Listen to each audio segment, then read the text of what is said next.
Shalom saudara, pada hari ini kita akan merenungkan sebagian kebenaran firman Tuhan yang terambil dalam surat Rasul Paulus kepada jemaat Korintus, yaitu 1 Korintus 13 ayat 11. Saya bacakan buat kita.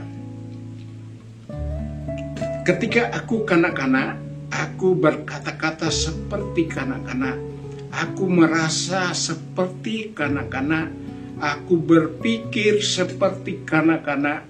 Sekarang sesudah aku menjadi dewasa, aku meninggalkan sifat kanak-kanak itu. Demikianlah firman Tuhan. Saudara, di sini kita mau belajar bahwa ada dua golongan manusia masih kanak-kanak dan manusia dewasa.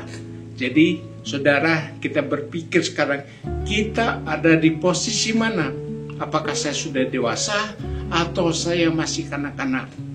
Tapi itu semua tidak salah. Itu proses yang setiap kita akan mengalaminya. Ada masa kanak-kanak, itu harus dilewati. Nggak mungkin ada orang begitu dia lahir secara rohani langsung dewasa. Itu tidak ada yang terjadi seperti itu. Pasti melewati fase-fase yang akan membentuk kehidupannya, kerohaniannya, supaya dia semakin dewasa, semakin tangguh, bukan lagi berpikir atau berkata-kata seperti kanak-kanak, tapi dia berpikir yang dewasa.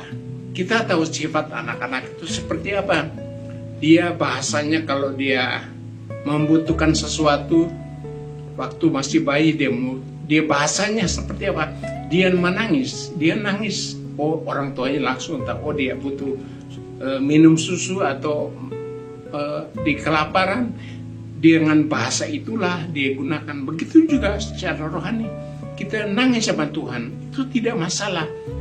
Tetapi jangan berlarut-larut pada fase itu. Kenapa?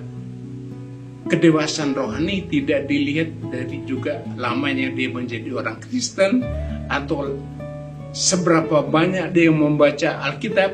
Bukan berarti dia langsung jadi dewasa, tetapi karakter dia akan menunjukkan kedewasaannya.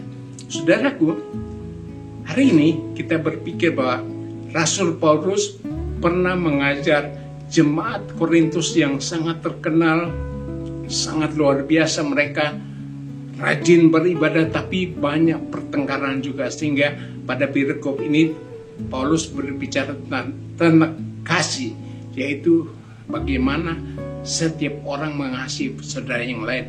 Tapi poin yang saya tunjukkan di sini adalah kehidupan rohani secara kanak-kanak dan kehidupan rohani secara orang dewasa. Orang dewasa tidak akan lagi mudah tersinggung, tidak lagi menyimpan dendam kebencian kepada saudara-saudara yang lain, kepada keluarganya mungkin, atau kepada teman-teman pelayan sekalipun. Itu tidak ada lagi. Nah, sekarang kita mesti cek, Tuhan, apakah saya masih menyimpan kemarahan, kebencian kepada siapapun? Tinggalkan itu semua. Itu ada di fase kanak-kanak. Tetapi semakin ke depan, kita akan menjadi orang Kristen dewasa. Itu yang saya dapatkan dari surat Rasul Paulus kepada jemaat Korintus. Biarlah firman Tuhan ini menjadi berkat buat kita semua, dan kita boleh menjadi berkat juga buat banyak orang. Terima kasih, Tuhan Yesus memberkati.